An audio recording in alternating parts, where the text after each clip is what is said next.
everyone, welcome back again to my channel, and for today's video is another Taiwanese recipe.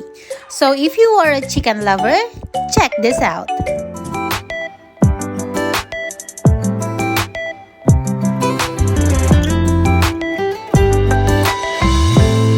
So let's start by adding some oil in the cooking pan.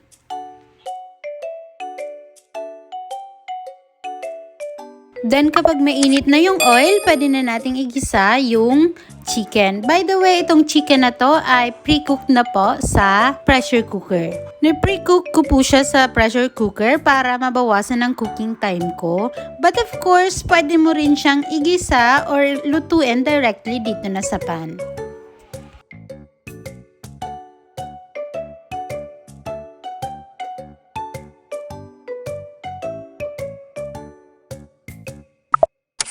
Then kapag medyo naprito na siya, let's add the onions. White onions po. But, syempre, pwede naman kung ano yung available na onions nyo. Then, pwede na din nating i-add yung stem ng onion chives. Ito po kasi yung medyo matigas at makapal na part. So, ito muna yung i-add natin.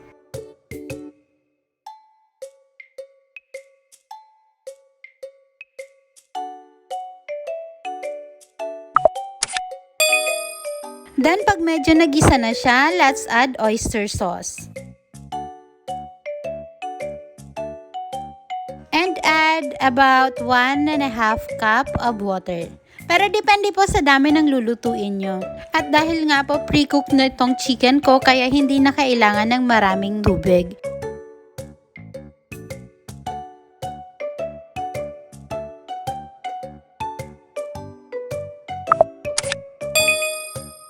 Then, let's now add rice wine. Ito pong rice wine ay common na po sa kusina ng mga Taiwanese. Dahil ginagamit nila ito sa pang-araw-araw nilang mga niluluto. Then, mag-add na tayo ng pepper.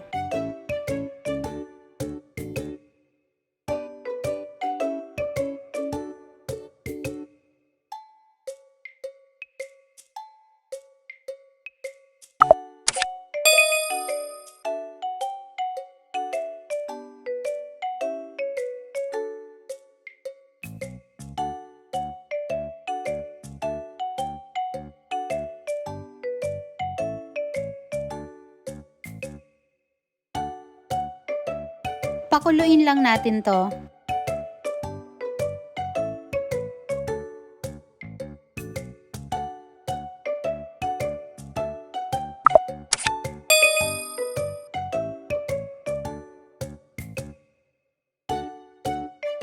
Then I added 1 chicken cube.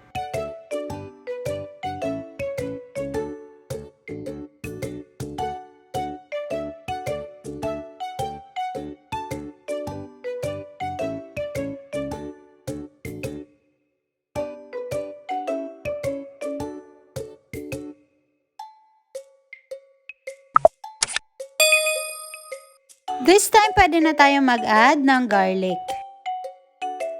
So, siguro mapapansin nyo yung pagkakaiba na ng pagluluto ng mga Taiwanese at ng mga Pinoy. Ang mga Pinoy kasi laging una sa paggisa yung garlic at saka yung onions.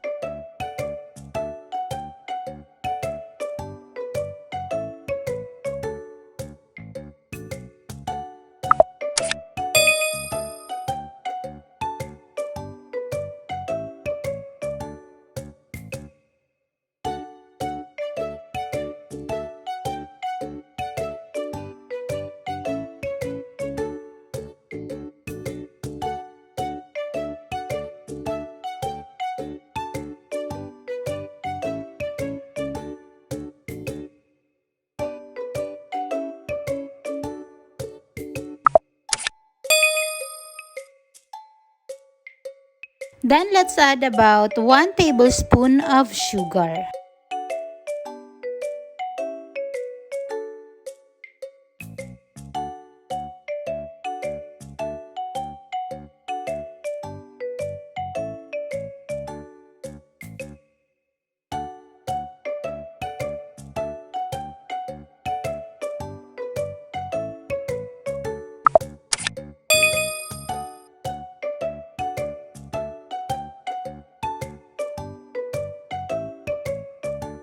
And the last ingredient to add is yung onion chives.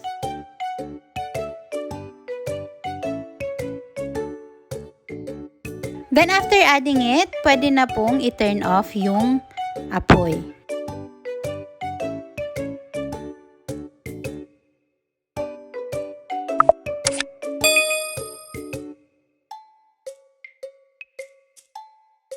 Then, ilagay na natin ito sa lagayan.